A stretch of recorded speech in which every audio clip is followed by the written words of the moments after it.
I'm Dr. Dan Gronsky. I have been doing these panels at Mages at MAGFest for about 8 years now. I tend to focus in on little analytical stuff about narrative in games. And typically I focus, because I focus on narrative, typically that means I'm focusing on story-driven games, so I do a lot of RPG stuff. And actually, for me specifically, that's a lot of JRPGs, and for me, very specifically, that's a lot of weirdo JRPGs that nobody played. Just to level with you guys, it's not going to be a huge departure for me this year. Just to give you guys a little bit about how I plan to run this. I'll take questions as we go. So if you want to chime in, add a comment, or ask me a question, ask me to clarify anything. School rules. Throw a hand in the air like you care very much about the subject that we're discussing. And periodically, I'll just stop and I'll field from the room and then pick us back up and move us along. All right. So these things, for me, usually start with a specific game that gets me thinking about something. And this one does too, and yes, it's a JRPG. And I don't know if it's a super weird one, but I don't know if anybody in here has played any of the Trails games, also known as Legend of Heroes. Okay, so just a couple of you guys. If you have played Namco Bandai's Tales series, they're very similar. I'm not going to lie, the Trails series steals a lot of visual elements from those games. But this is a series of a bunch of games, about 5 of which have been English localized. I started with the second set of games, the Cold Steel games. And, well, I just thought they had a great, really fully realized environment, really drew me in, really captivated me. And so that kind of got me thinking about, you know, what makes these video game worlds feel real to us? What makes us interact and invest with them? So I'm actually going to come back to Cold Steel in a minute. I'm going to start with probably a better known game, but one that is actually terrible at this. Who in here has played the original Final Fantasy, either for the NES or any of the various remakes they did? All right, so that is a really fun game with a really terrible kind of world. Because it's flat, it's static, nothing changes, nothing happens. The NPCs have got one line of dialogue repeated endlessly, regardless of what happens in the game. The important NPCs have like 3 different lines of dialogue. Literally, the only change you make to the world is that you blow open a canal at one point in the game so you can sail your ship around. Everything else is just you get the goober, the area opens up, you go in the area, you do the thing, you do the next thing, you do the next thing. So it's kind of a bad example of how to make a full-feeling world. Now, and the thing about that is, too, because Final Fantasy is structured the way it is, really, to play through the whole game, if you cheat and you remove the grinding element, which I have done, I'm not too proud to admit that. If you cheat, you remove the grinding, it's about a 3-hour game. It is very short on content. And so that's sort of an interesting thing. As you start to see narrative games develop over the years, you definitely see more development of the worlds, better attempts at world building. Even in just the Final Fantasy series itself, by the time you get to 6, you've got a big, full world with lots of characters in it. They change over time. There's a guy at the very beginning of the game. He says, I want to build a coliseum. By the end of the game, you can fight in that coliseum. So people growing, developing, changing with the events that are happening in the game. And then you look at sort of like sandbox stuff, games like Shenmue, games like GTA.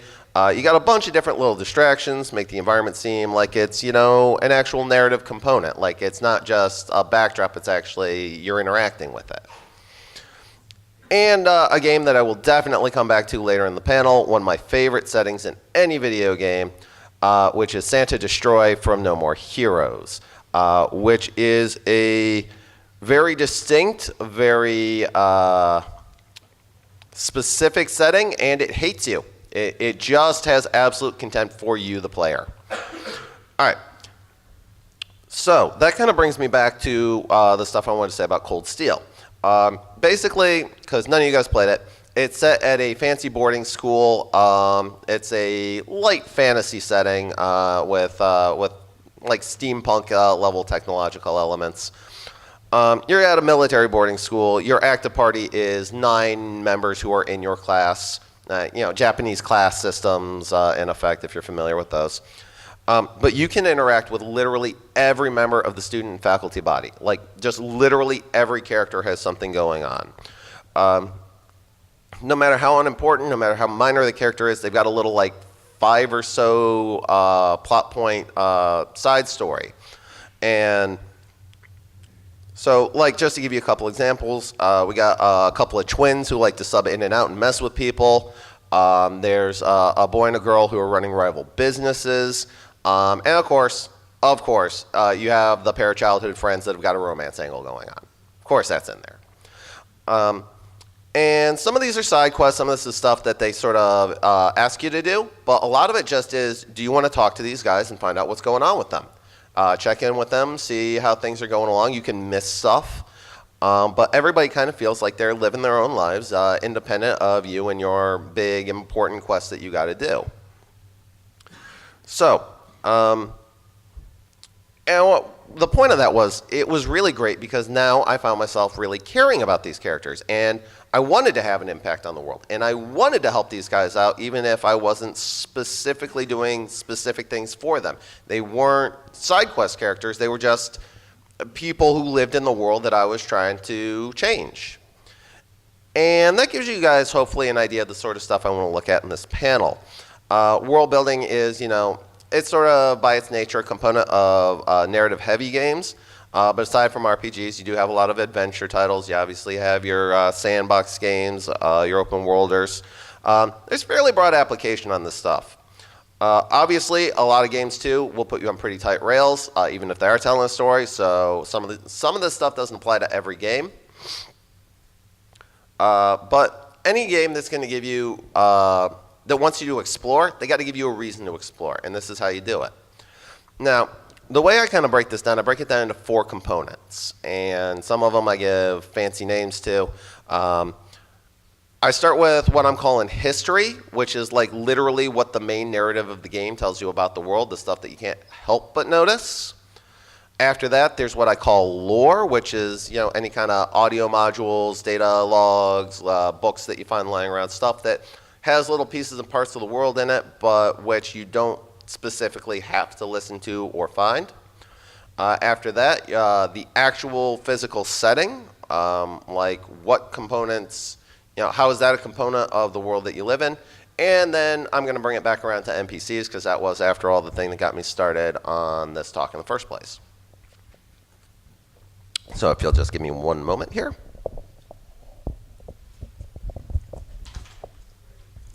Wasn't kidding about my voice. All right, so starting with history. This is fundamentally like your main narrative. It's a core component. Anything else has to add to this. Any of your lore, your setting, your NPCs, they have to build off of this.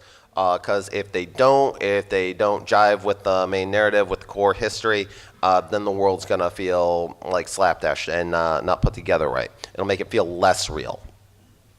So this is the part that literally any of your big dogs of narrative gaming have gotten right. If you played a game and it had a story that resonated and you loved it, and you talk about it and you can remember it years later, then it got this part right. So all your GTAs, or Grand Thefts Auto, I guess is the correct pluralization on that. In fact, I often say the trailers for Grand Theft Auto games are better narratives than a lot of actual games. Your major RPGs, Final Fantasy VII is one I point at, despite the fact that if you really do a breakdown on Final Fantasy VII, the plot does not make a lot of sense. But if you also saw Akira, it's the same plot, so you can fill in the gaps. But they all, through that core narrative component, they all built a world that made sense that you could interact with, that didn't throw you off your horse, so to speak. Actually, I think maybe another negative example here, and I'm leaning hard on Final Fantasies here for some of this stuff, but another negative example I think illustrates this the best. Who in here played Final Fantasy VIII? All right. So here's the thing. Number one, I think it's a bad game. Number two, it has literally my most hated and beloved line of dialogue from any game I've ever played. Because around the 2/3 mark, there is a guy that says, just straight to your face, you know monsters come from the moon. So now we're gonna, he doesn't stop to explain that. He doesn't tell you where that came from. He just assumes that you know that monsters come from the moon. Now, if you know your Japanese mythology, you would know that, but I didn't know that. And my problem with it was, and there's a lot of examples of this in Final Fantasy VIII, where the game will tell you things in a way where it assumes that you already knew them, or sometimes explains things in a way that actually makes you feel stupid. A lot of the core components don't hang together well. The way the Guardian forces in that are supposed to work, like the way you link with them and the way they eat your memories. The way apparently all the characters knew each other. I just forgot, except for one guy who didn't forget but didn't say anything. A lot of weird stuff. A lot of things that just didn't hang together. The entire time compression bit at the end, which they give you like 3 text boxes to explain that, and they don't go any further with it. So you need a history, you need a world that makes sense in a specific way. Frankly, Final Fantasy VIII is the dumbest game world I've ever been enmeshed in. And so what you need from your history, from your core component, is something that elegantly, or at least not too clumsily, includes all your exposition for the important aspects of the world without confusing or alienating your audience. It has to either map to the real world in ways that make sense. You know, up is up, down is down, people are people wherever you go. It's either got to have that, or if it is radically different from the world that we actually live in, it has to explain that carefully enough that we can figure out what's going on. All right, now, your history component on its own does not necessarily make the game world feel full and robust, which is, I believe, the description that I put in the panel, for the panel description. It does ground the basics. It does keep the narrative from getting tripped up, like I said. And it makes it so that we as the players aren't constantly picking at the seams. Like I said for Final Fantasy VII, that is a story that, if you really break it down, has some plot holes, doesn't make a lot of sense. I played the whole thing through. I didn't start picking at them until years later because I was enjoying it and because the basics made sense. If the narrative does its job well, it whets our appetite. It makes us want to learn more about the world that we're playing in. And that sort of sets us up for lore. So lore is a great way to flesh out the corners of the universe, especially if you've got a scenario where some of your players, or maybe a lot of your players, or most of your players, don't actually care about learning more about that sort of thing. So past the basics, who wants to know more, that's where lore sort of gets into it. And probably the best, most recognizable example I can give you guys for that is the audio diaries from BioShock. Which, of course, is a continuation of a device that showed up in System Shock 2.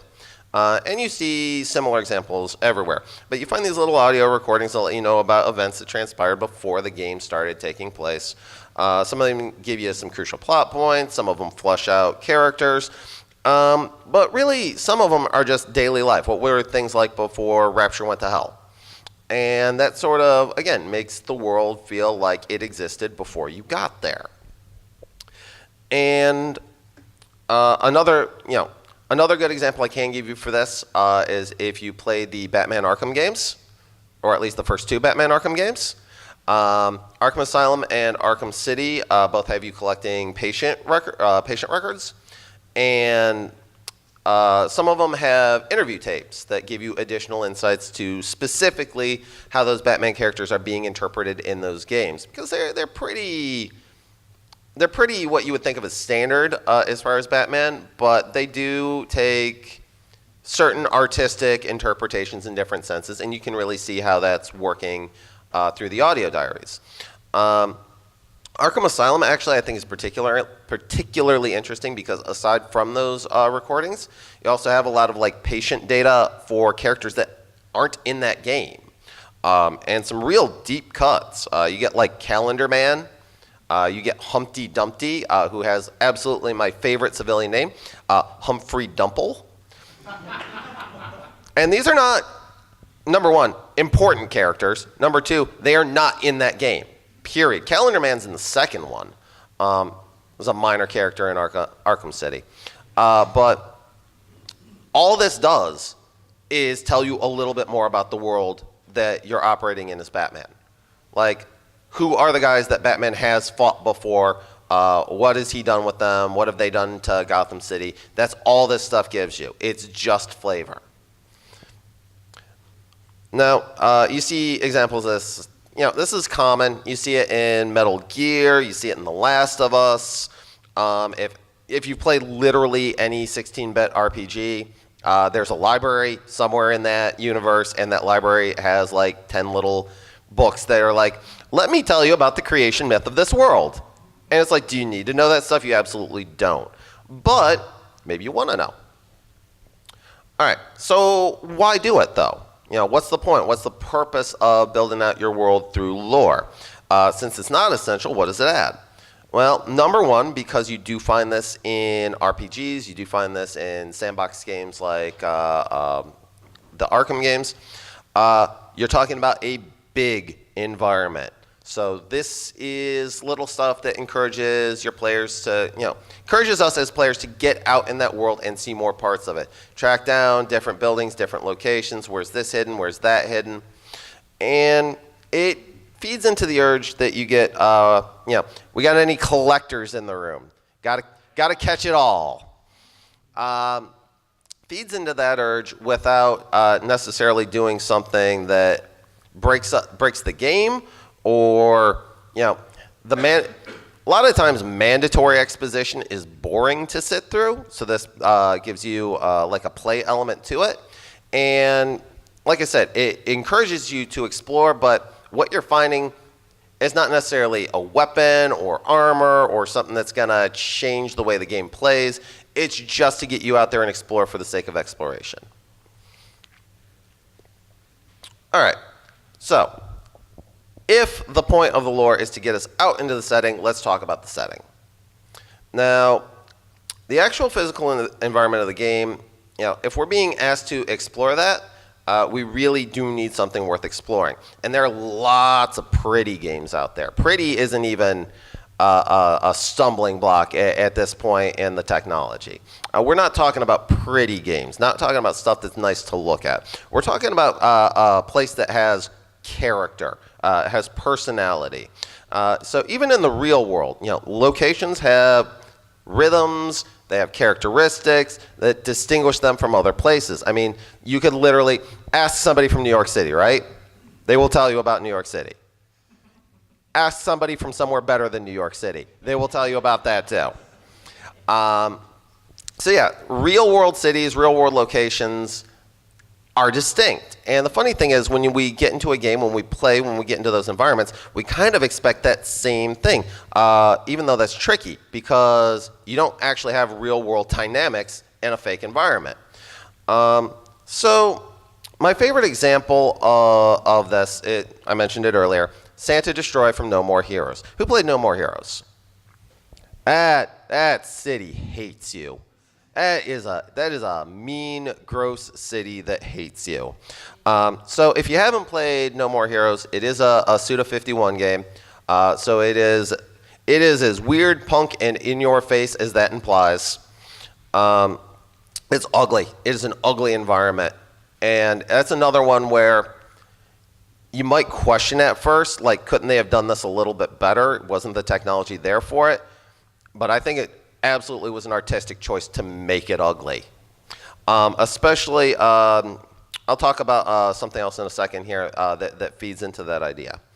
And like I said, the game, there's a lot of stuff about that game, about Santa Destroy, that doesn't always feel intentional.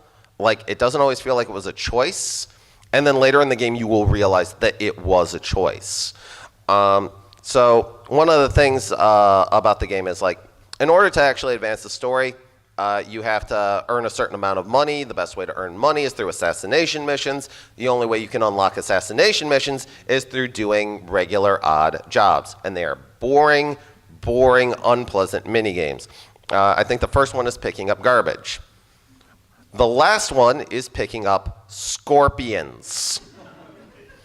And those scorpions are fast, and they're lethally poisonous, and you have, I believe it is 30 seconds to get antidote if you get stung by a scorpion.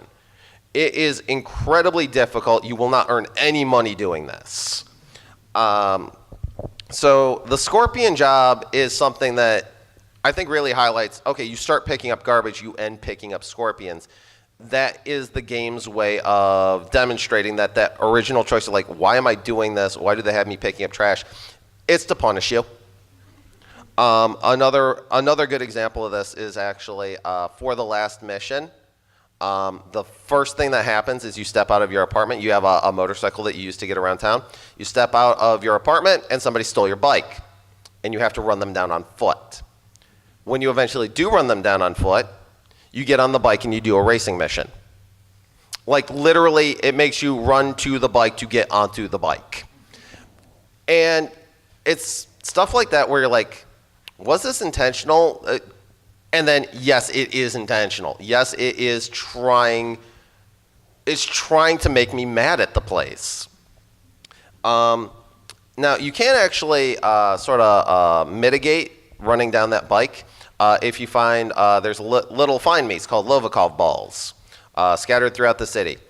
They're almost impossible to find. They are very tiny little orange dots that you have to find in various locations, dumpsters, alleys, by the pond. And the game, Santa Destroy, has no landmarks. And it's got like 3 landmarks. And there's like 49 Lovikov balls. Even with a FAQ, finding these things is very difficult.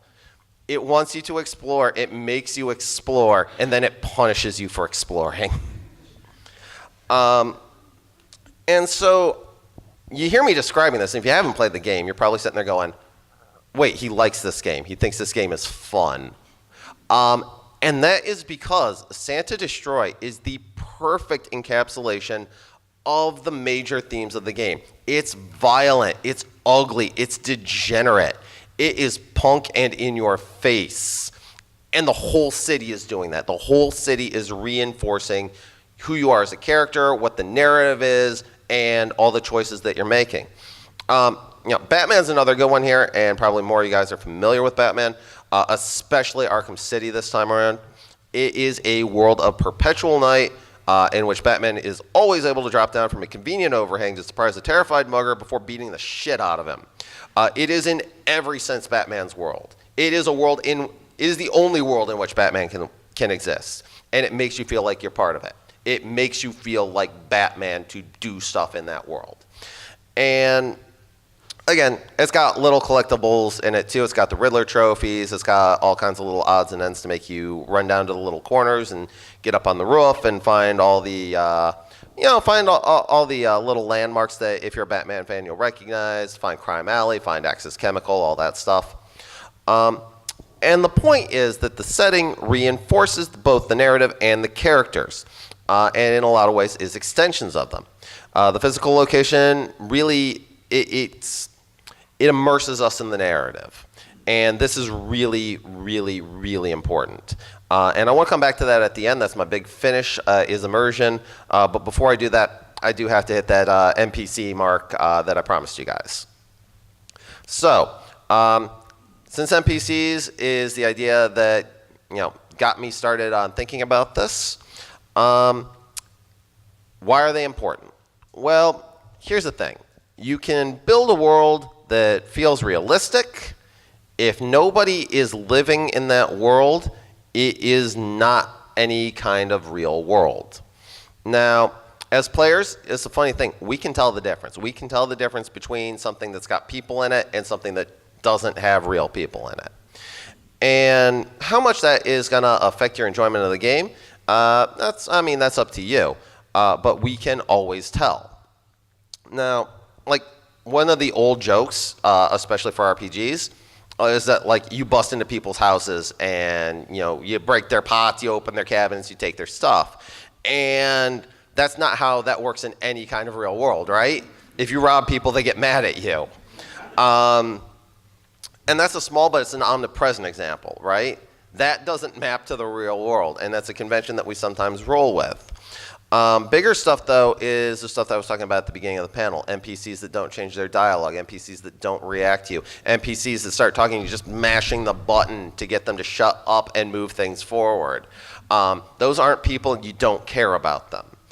And going back to Cold Steel, it is the investment in those characters, I think, that really comes around and pays off for me all the way through that game. Now, real quick, I am going to hit a couple of hard spoilers here on that game. So even though like 2 of you played it and the rest of you guys are going to get spoiled on that, I apologize. I still recommend that you play it. I think you'll still have a good time. But so, here's the thing. The world of the game is really reliant on, there's this big split between the nobility and the increasing social mobility of the non-noble classes. So you basically got early onset mercantilism is basically what's going on there. And so it's kind of just a neat conflict. It's not something that you see in a lot of games. But you see this play out, obviously, in the macro sense. That's your big world-saving quest. You see it play out in the micro sense with all your classmates at the school. Now, they divide the school up. There's a class for nobles. There's a class for common people. But even in that, for the commoners, you have rich people. You have scholarship kids. For the nobles, you have, your major houses, and you have like families on the decline, families that aren't as important now as they used to be. So you see the major narrative themes playing out just with these people as you talk to them. You also get to see, like, they have constantly changed. They're changing their worldview, basically, as the game progresses. So, like, the stuff that you do, you see them reflect on it. You see, like, the changes that are happening with the government. And, like, these are kids. And they're like, geez, I don't know how that's going to affect my family. I don't know what that means to me. And some of them are for it and some are against it. And like I said, some don't know. And to see that at the micro sense, again, reinforces the major narrative and makes it feel like you're dealing with people. And it makes it feel like you're making a difference in a real world. All right, and here's another spoiler. At the end of the game, your school gets sacked. They basically round up a bunch of dissidents, and it's a whole thing. And everybody in your class gets split up. And if you go into the sequel, Cold Steel 2, one of the things that they make you do is they make you round up all your classmates. They're like, go find them, go bring them back together. And what you find is that the stories that started in the first game are continuing through that second game. So there's consistency. There's still the things that they cared about before, things that they still care about now. So just for an example, again, you remember the childhood friends with the romance angle.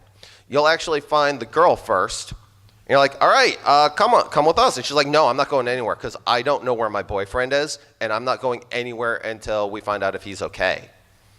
And so, like, again, it feels like the things that you do matter, and it feels like these people are living lives independent of the stuff that you have to worry about.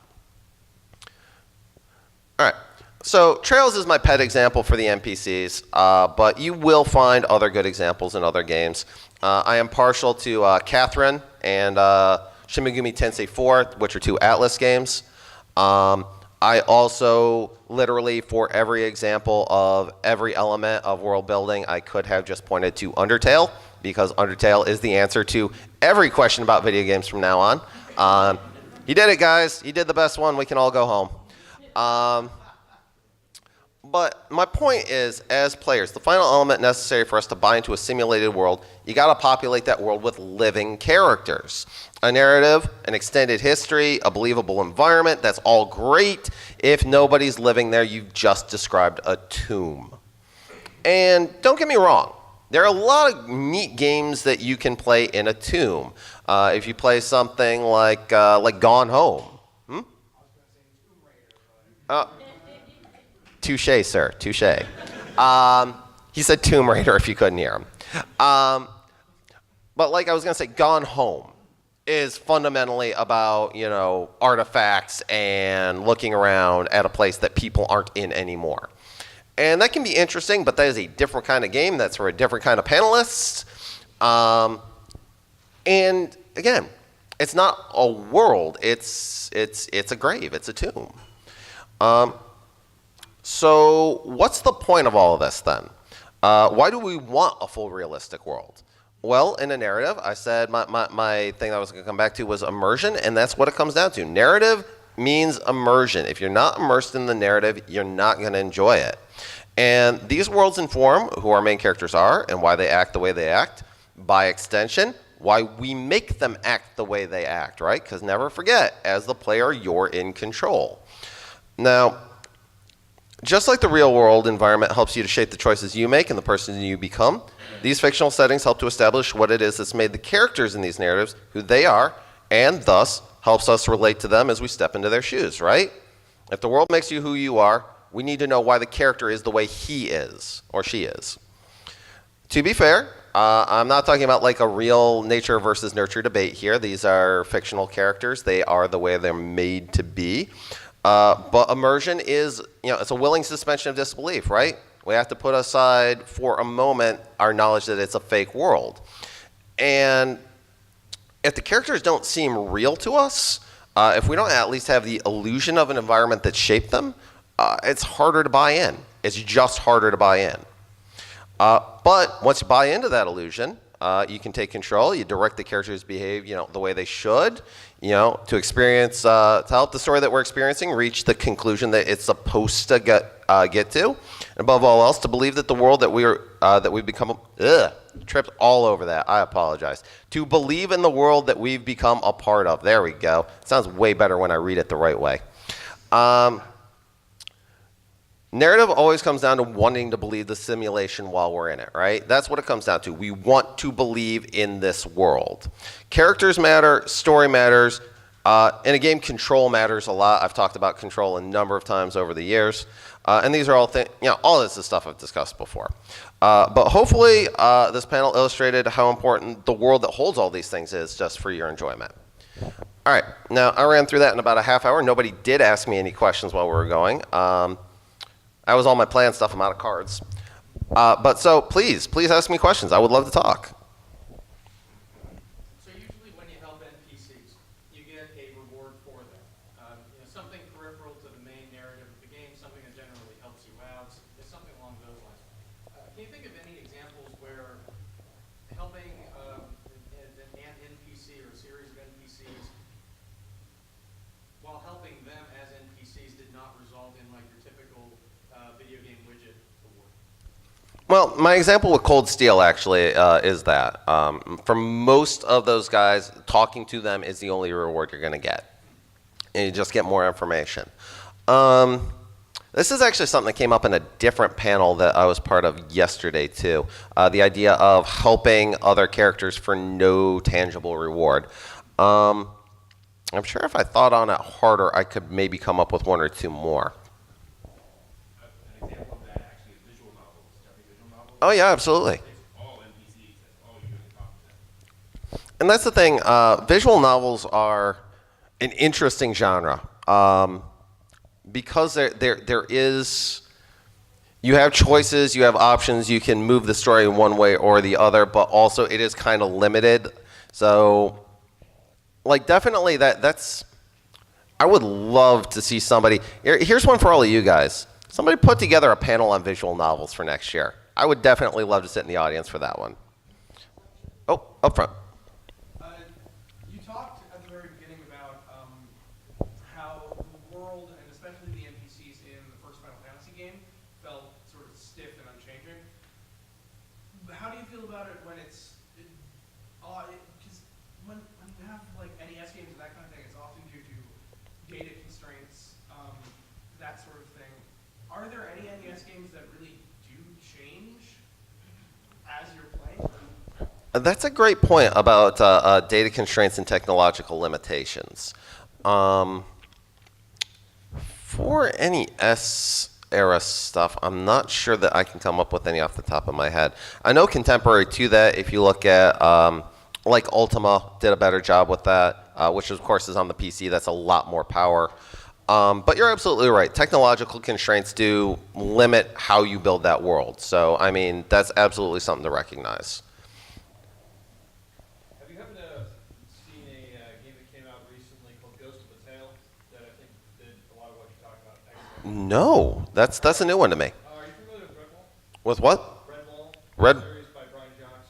No, I'm not actually. All right, so basically the protagonist is a mouse bard, and you're running around a fortress that you've been jailed in, and you have to explore a lot of game elements. You can't actually kill any guards, so the gameplay and the lore all adds in, and it's really interesting. I haven't beat it yet, but I highly recommend it. Oh, thank you. All right. Ghost of a Tale. Ghost of a Tale is what he's recommending. Yes, in the white and black.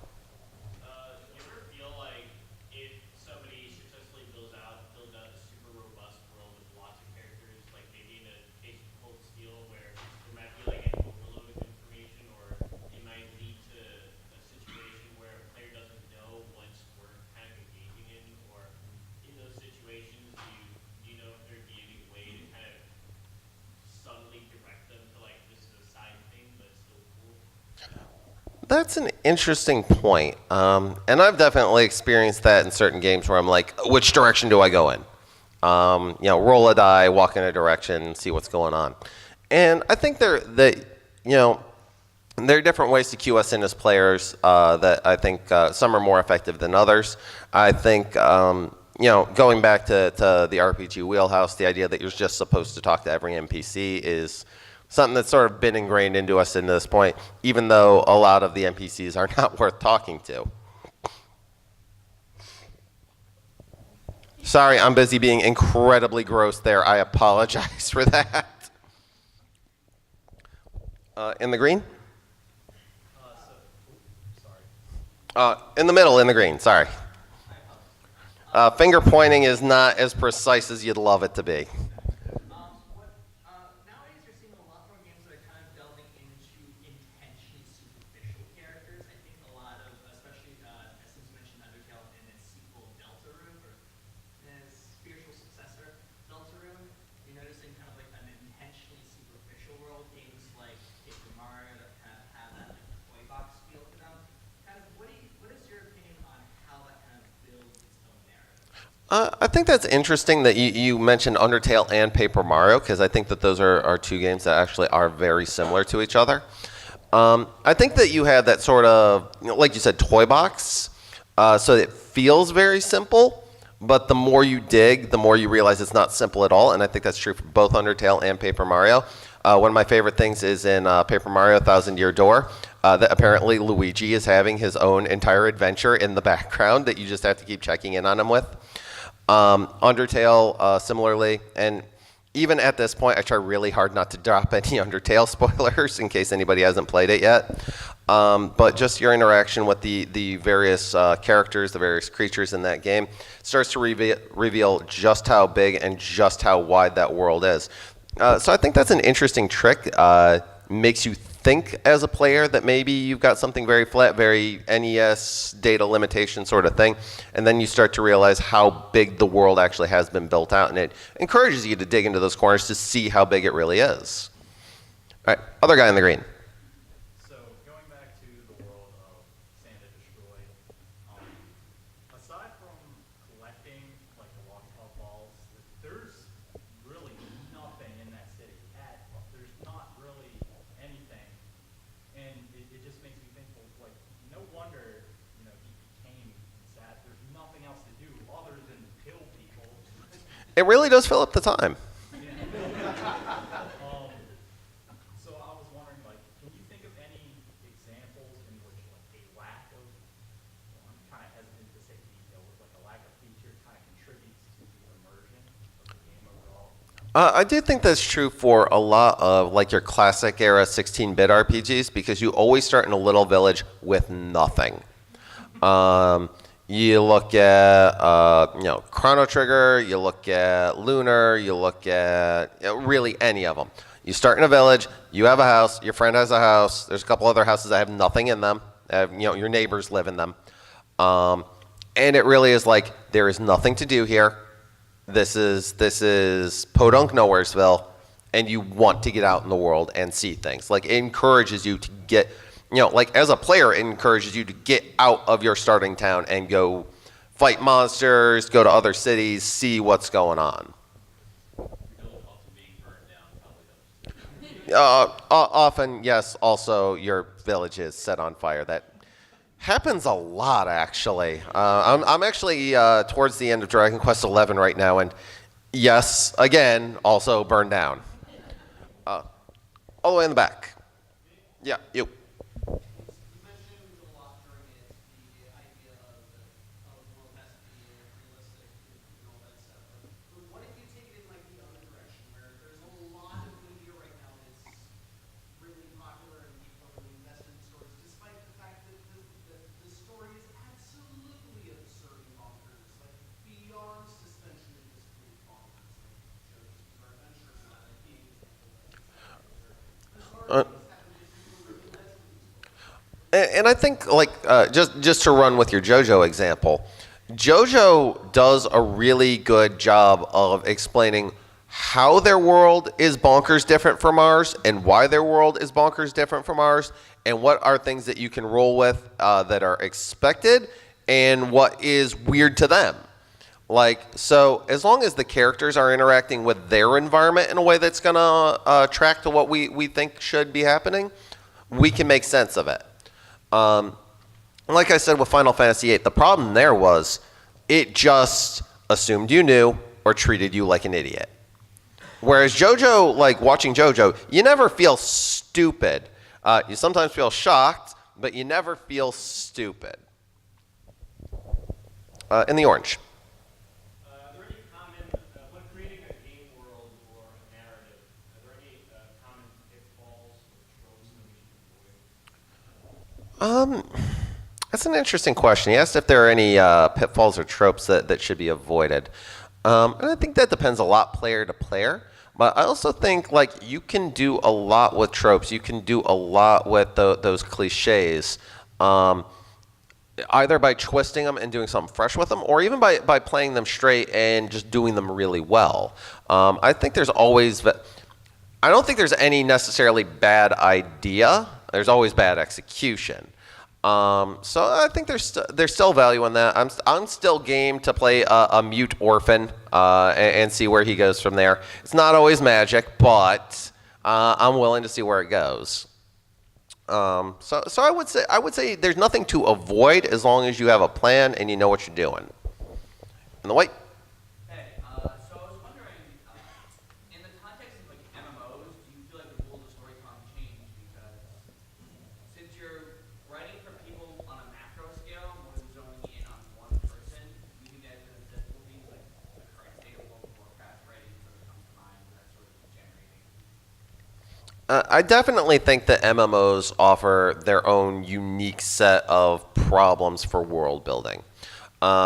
Because it's one thing to create a game for one player or two players, and you've got, a pretty set series of parameters, the boundaries, what people can do, what they can't do, and you can kind of rein them in a little bit to get that story to go. Creators can make that story go where it needs to go. We as players will find satisfaction in that. With an MMO, as players, what we want is that exploration, right? We want to fall into a crevice in the ground that we can't possibly get out of. So MMOs definitely offer a suite of problems that, like, I don't envy those guys putting those worlds together. That is a lot of work and a lot of difficulty. So I don't think I have a great answer to that, but you're right to recognize the issue there. You mentioned Final Fantasy VII kind of in contrast to 8 as being better about the world building, but you didn't really get into what detail.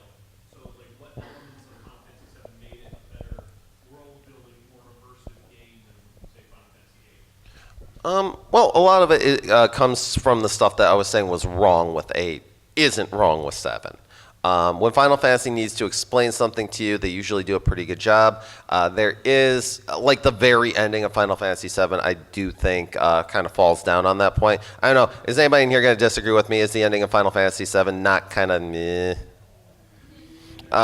So yeah, that's where it kind of drops the ball, is at the very end on that one. But The rest of the time in Final Fantasy VII, like there's an evil corporation. You know what their deal is. You know what they're trying to do. The stuff they're doing makes sense, both to them, makes sense to you as a protagonist, and why you would want to stop them. The stuff that you do to try to stop them makes sense. Once you get out into the larger world and you're no longer dealing with Shinra Corporation, now you have to deal with Sephiroth. That makes sense. Everything builds gradually from things that had happened before.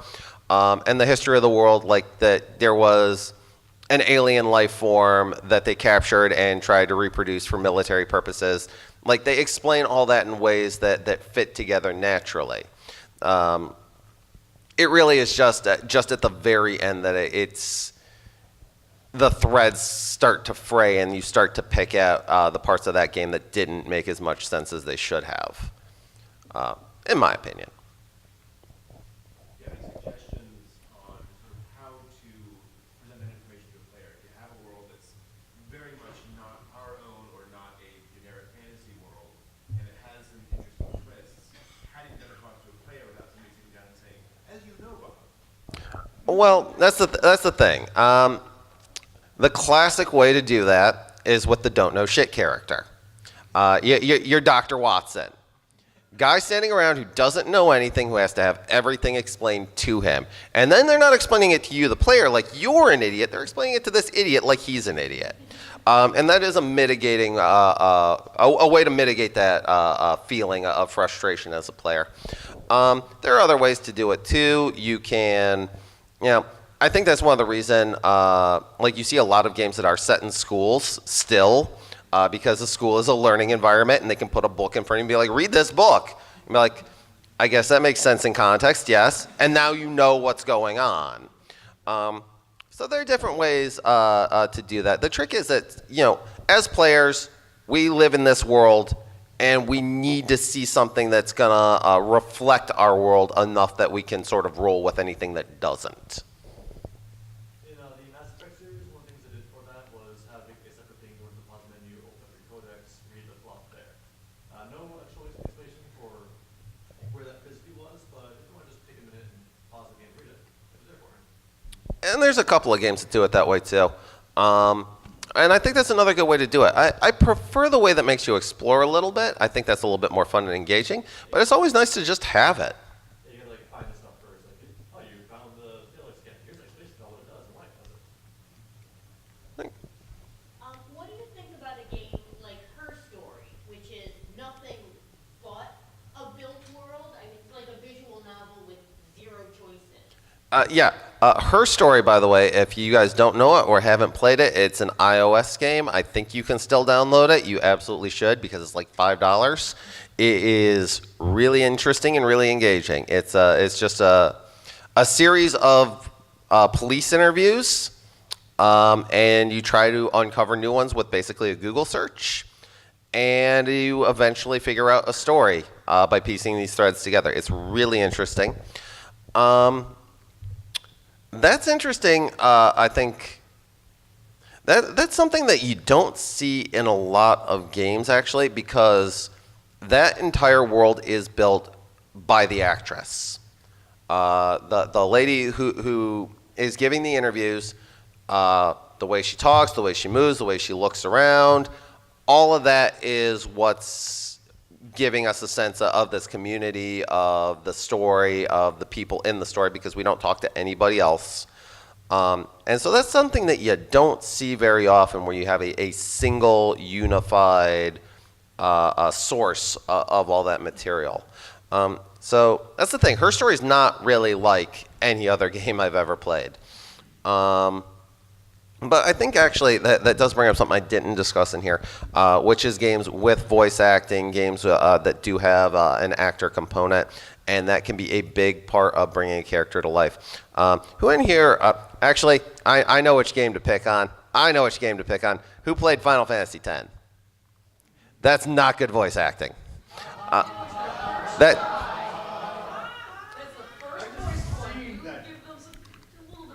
Hey, no. I have seen American voice acting really grow and develop over about 20 years now.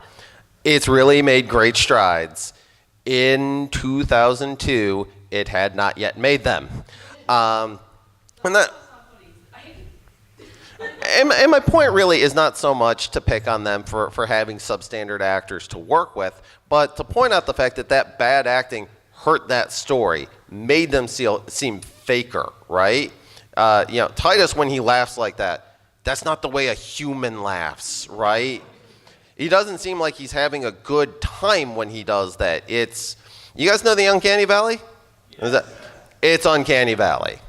That's, okay, I'm sorry. Everyone picks on that, but intentionally bad. He's faking it. The whole point is he's faking it. And then all of the characters are like, He's not really a person. He's also not an actual person. Spoiler. And here's where I really quibble over the point that there's a good way to portray faking it, and there is a bad way to portray faking it, and that was the bad way. All right, somebody in the back had a hand up? I was going to say the same thing. Oh, okay. So this may be a little offshoot from the whole world building, but we've mentioned Final Fantasy a bunch of times. I've only ever played 12. Believe it or not, they have gone past 8. Everyone only mentions 8, 7, and 1. Hey, I got all the way up to 10. So I'm just, is there a reason why 7 and 8 are always brought up, and then you don't really hear about the other, 30 Final Fantasies? Or is it just- Well, 7 is a special case. 7 had a whole marketing blitz surrounding it. Is anybody I'm going to pick on some folks. Is anybody in the room old enough to remember when that game came out? So, yeah, it was a while ago. There was a monster marketing push, and when Final Fantasy VII finally dropped, it was the biggest game on the planet. So we all still talk about 7 because of that. A lot of people will still say it's the best of them. I don't agree with that, but because of the popularity, because of the weight of force behind it, we all still talk about 7. The game that came out immediately after it was 8, and 8 is a dumpster fire.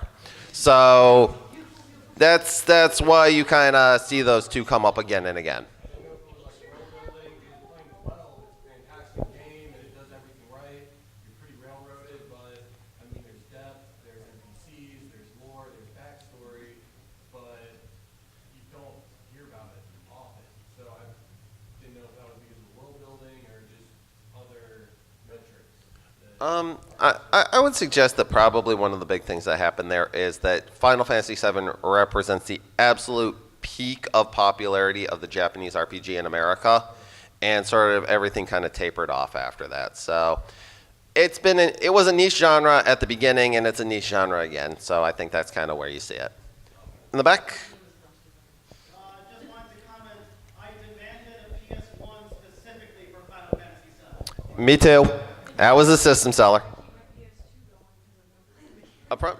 So a question I had talking about some of the approaches to player agency where there are games where you have very little choice, you're getting railroaded, but you can go explore and find out more information. Ultimately, your player character has no ability to really change the outcome of the story versus games where you do have lots of player agency. How do you approach that and balance that? Because obviously they're both legitimate if you execute them well. And that's the thing, right? And I do talk about these things as a player, not as a creator.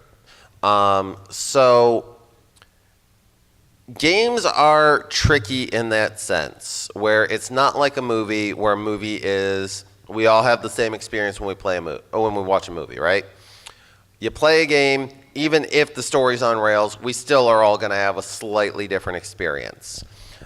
And then you have people who are trying to make games where everybody is going to have a fundamentally unique experience with it. And that's very hard. That is literally trying to simulate a real world event. And I don't know as a player that I'm looking for balance there. I'm looking for any of those things, but I'm looking for them, like I said earlier, to be executed well. I want them to be fun. I want them to be engaging. If somebody's going to give me 40 different choices every 3 minutes, I want that to be fun, and I want that to make sense, and I don't want that to be tedious, right? And so, yeah, you do have certain games, like the Shin Megami Tensei series, where you do have sort of fundamentally just the same three choices every time you play one of those games, but you can really radically shift which direction the narrative is going in there. And as long as I'm having a good time, I think that they did it well. It's not to say that one of those worlds is built better than the other, but it's almost kind of an apples and oranges sort of thing, I think. Sorry, that was a very unfulfilling answer. In the back. Yeah, you first. Touching on what's just been said a little bit on the player agency, I recently got into and currently am on Witcher 3 from the first two games, still in the 3, and having read the books beforehand, I started Witcher 1, couldn't get into it back when it was released, got into the books, then came back to it, sort of clicked. And so it's not so much a question as in so much of a more of a belief system maybe in that there's a lot of things I don't really feel like the player character has a personality or role in the world that they're in so much as they just sort of do things in the world. Whereas with the Witcher series, knowing the character beforehand helps a lot in making the player feel like they're in the story without necessarily feeling like the reins have been taken away. And that is where Witcher has a genuine advantage over most every other game. It's based on books. And in a book, you can do a lot of stuff to flush out that world, can't you? And if you're dealing with something with a pre-existing world, a pre-existing universe, I haven't had a chance to play Spider-Man yet, and I really want to. But I know Spider-Man's world. I know his New York City. I know the villains that he's going to be interacting with there. So I come into that game with a sense of what kind of realism I'm looking for there and what's going to make that world feel correct to me. So Witcher's got the same thing going on there. Whereas a Final Fantasy 12, that's its own show, and it's got a from minute 1 to minute however many minutes are in 120 hours, it's got to flush the world out on its own. All right, also in the back. Just came to mind as we were talking that Octopath Traveler actually hits a lot of the points that you talk about, where you learn about the world either as the characters do, or in one case, one character is a teacher, and his opening scene is explaining some of the backstory of the world to his students. And the world changes where half your subquests are following like the same character. You meet in one village, you help them out, then you keep traveling, you meet them again, they're at the next stage of their quest. And just about every side quest I can think of changes the world or someone's situation or even their name. If there's one side quest, you meet an impoverished noble who's despondent over the fate of his house. But then you can find some family history, and when you first meet him, he's Byron, the impoverished noble. Then he shows some family history that his ancestors weren't born noble, they were farmers, built their way up. The next time you see him, he's happily working on a farm, and his name is Byron the Commoner, and he's in a different place. And most of the side quests work out like that, where it gives the impression of a world that is changing, yes, through your actions, but also aside from your actions. And yeah, actually, that's one I probably should have dropped in here earlier. Octopath Traveler, which is, of course, a spiritual successor to the Saga franchise. And the Saga franchise was always all about that, where you basically have one narrative and like 9 characters, and you try to thread them through it in a way that is going to work out for you. Definitely, that's an interesting way to go about creating some of this stuff. Definitely circumnavigates the problem with NPCs that I discussed earlier. And again, it encourages you, it whets your appetite to get out there and see what these guys are up to, right? You want to see what happened to Byron the Noble, and when he's Byron the Commoner, you're like, oh, well, that's fun. And then maybe you want to check back on him later and see if something else happens. All right, straight back. This is really as much question as much answer to your question. Flipping the stage around, I'm the one answering this question. You asked how many minutes were in 120 hours? It was 7,200. 7,200. Now we all know something, and you can't unknow it now. Behind him. Thoughts on the Soulsborne series? Yes. I'm sorry, can you say that a little louder? The Soulsborne series. Oh, I actually don't know that one. Dark Souls, Demon Souls, Bloodborne. Okay. My thoughts are, I've only got so many recreational hours in my day anymore, and a game that punishes me like that is not a good time for me anymore. Sorry. While we're asking thoughts on games, Xenoblade, what do you think about that? Xenoblade is another one that got past me, even though I was actually very interested in playing it. From what I've heard, they managed to expand their universe across, what, 3 games? 2 games? There's 3 games now. Like, they started with, correct me if I'm incorrect on this, but they started with a fairly simple stock premise and really just radialed that out across those 3 games to the point where they have a big bananas universe, but it makes sense because they took you with them the whole way. And that's the impression I've been given about those games. Yeah, I haven't played enough X or 2 to really know how they connect a lot, but yeah, X doesn't. No, it's a different continuity. Okay. But sort of to Basically, the way it works is you're just walking around on like really big giant dudes, and that's the world. But I just brought it up because I think it works well on the different things you mentioned. and Every NPC has a side quest and other things that I forgot. And the other thing too is just to say something about that, or at least about what I think that's about. The idea that if you start in a recognizable place and take your players with you, we will accept the big crazy stuff that shows up at the end. All right, we are about out of time. I'm going to take one last question. What do you think about games where there is a narrative, but the players sort of get their own on top of it? Like, I'll use one as an example. XCOM. I love XCOM. That's one of rookies who can't hit the ruts of a barn from inside of the barn. And then eventually one of them becomes this amazing sniper who can't possibly miss. The self-created stories of XCOM are my favorite part of that game. My boy, Captain Buster Badass, who went from the first mission to the last mission. He made it the whole way through. I love that. I love that freedom to do your own storytelling on top of the main narrative.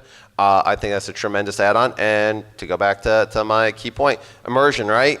That invested me in those guys. I wanted my boys to win.